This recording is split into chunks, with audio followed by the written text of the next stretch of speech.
Halo guys, selamat datang lagi di channel Gadget Raya. Nah, di video kali ini kita akan ngebahas tentang review spesifikasi HP Samsung terbaru, yaitu Samsung Galaxy A54, penerus dari Samsung Galaxy A53 yang udah dirilis Samsung di bulan Maret tahun 2022 kemarin. Tapi sebelum kita masuk ke pembahasannya, ada kalanya jika kalian tertarik dengan seputar dunia teknologi untuk subscribe channel ini, karena di channel ini kita akan ngebahas tentang seputar dunia teknologi di masa kini dan di masa lampau. Oke, lanjut lagi ke Samsung Galaxy A54. Samsung Galaxy A54 diperkirakan akan mendarat di Indonesia pada bulan Maret mendatang, mengingat generasi pendahulunya yaitu Samsung Galaxy A53 juga dirilis pada bulan yang sama. Belakangan ini juga ada rumor yang mengatakan kalau Samsung Galaxy A54 ini sudah masuk ke TKDN Kemenperin Indonesia dengan nomor model SMA546E.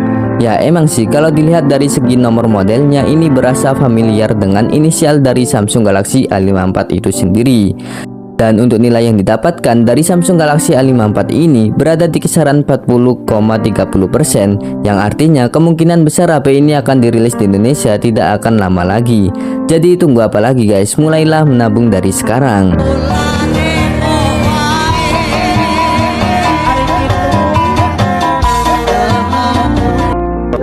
Samsung Galaxy A54 ini diperkirakan akan mempunyai model desain yang berbeda dari generasi sebelumnya, di mana doi sudah tidak lagi menggunakan frame kamera persegi panjang seperti yang ada pada generasi sebelumnya. Jika dilihat dari belakang, sekilas HP ini mempunyai desain yang hampir mirip dengan Samsung Galaxy S23 series, yang notabene kelas tertinggi dalam dunia smartphone pabrikan Korea Selatan tersebut. Dan gak cuma itu aja, Samsung Galaxy A54 ini juga diperkirakan bakal menggunakan bentuk frame yang lebih membulat, agar nantinya doi lebih nyaman saat digenggam dan menghasilkan yang namanya posisi wena. Untuk di bagian layarnya sendiri, Samsung Galaxy A54 bakal menggunakan layar Super AMOLED yang berukuran 6,4 inci dengan resolusi Full HD+. Sedangkan untuk refresh rate layarnya sendiri sudah mencapai 120 Hz. Jika dilihat sekilas, untuk di bagian layarnya ini doi tidak ada perubahan sama sekali dari versi yang sebelumnya. Namun di sisi lain, HP Samsung Galaxy yang satu ini dirumorkan bakalan menggunakan chipset Exynos 1380 yang merupakan upgrade dari versi sebelumnya yang masih menggunakan Exynos 1280. Upgrade performa yang diberikan di Samsung Galaxy A54 ini diharapkan dapat memberikan dampak yang cukup signifikan untuk mengurangi kekurangan di versi yang sebelumnya. Karena pada versi Samsung Galaxy A53 banyak orang yang mengeluh soal performanya yang dinilai sebuah kemunduran. Bahkan ada juga orang yang lebih memilih membeli HP Samsung Galaxy A52s yang dinilai lebih ngebut dari Samsung Galaxy A53. Ini, saya ulangin, kalau Anda udah niat buat beli Galaxy A53 5G yang lagi kita bahas sekarang ini, stop dulu. Mending Anda beli HP yang keluar 6 bulan lalu, Galaxy A52s 5G. Alasannya simpel banget, karena harga A52s lebih murah dan dapatnya lebih banyak. Siapa yang nggak mau kayak gitu? Bayar lebih dikit, dapat lebih banyak. Jadi bisa dibilang Samsung Galaxy A53 menjadi korban kaum mendang-mending di tahun kemarin. Ya gimana nggak dibully bung, kalau chipset yang dipakai aja sama persis dengan chipset Galaxy A33 yang notabene adik kelasnya sendiri. Ibarat ada kakak kelas yang kemampuannya sama dengan adik kelasnya sendiri. Boro-boro mau naik kelas, nyambung dengan pelajaran di kelas pun juga enggak. Sebenarnya di kasus Galaxy A53 kemarin ada beberapa hal yang menjadi nilai jual lebih dari HP Samsung Galaxy A53 tersebut, seperti yang ada di bagian kameranya yang sudah dibekali dengan sensor Sony IMX682 dan sistem OIS, dan juga ada di kemampuan UI-nya yang sudah mendapatkan jaminan update selama 4 tahun. Tetapi apapun kelebihannya, kalau chipset yang dipakai tidak sesuai dengan harganya, ya pasti bakalan dibully. Ya tahu sendiri kan, mayoritas kaum mendang-mending kalau beli HP mentingin performa mesin daripada spek lainnya. Untuk kapasitas memorinya sendiri, HP Samsung Galaxy A54 bakalan ditopang oleh dua opsi memori penyimpanan RAM dan juga internal yang berbeda, yaitu RAM 6GB dengan internal storage 128GB dan RAM 8GB dengan internal storage 256GB.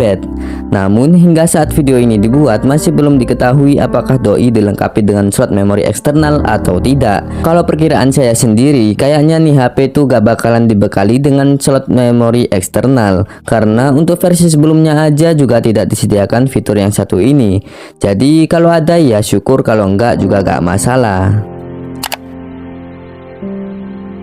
Sekarang kita masuk ke bagian kameranya. Untuk di bagian kameranya, Samsung Galaxy A54 dipersenjatai dengan 3 buah lensa kamera belakang yang masing-masing memiliki resolusi 50 megapiksel plus OIS di kamera utama, 12 megapiksel untuk lensa ultrawide dan 5 megapiksel untuk lensa makro. Sedangkan untuk di bagian depannya terdapat sebuah kamera yang beresolusi 32 megapiksel.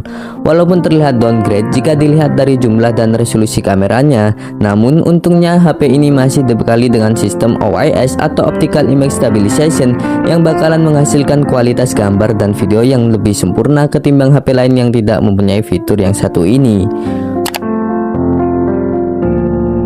Untuk menemani kegiatan kalian sehari-hari yang no life dan suka rebahan, HP Samsung Galaxy A54 ini sudah dibekali dengan baterai yang berkapasitas 5100 mAh dengan kecepatan pengisian sebesar 25 Watt. Untuk pengisian dayanya ini nih yang menurut saya sangat perlu ditingkatkan lagi dari HP-HP Samsung. Buat saya yang biasa ngisi daya dengan kecepatan 60 Watt, pengisian daya 25 Watt itu berasa lama banget. Ya minimal ditingkatin lagi lah ke 33 Watt, pasti jauh lebih mantep banget. Untuk harganya sendiri sampai sekarang masih belum diketahui berapa harga pasti dari HP Samsung Galaxy A54 ini. Namun jika dilihat dari segi spesifikasi yang diberikan, kayaknya HP Samsung Galaxy A54 ini bakalan dibanderol dengan harga 5 jutaan, sama seperti pendahulunya. Ya intinya kita doakan aja ya guys, semoga harga yang dipatok Samsung untuk Galaxy A54 ini tidak lebih mahal dari generasi yang sebelumnya. Syukur-syukur kalau harganya jadi lebih murah dari tahun kemarin, jadi bakalan lebih mantep lagi.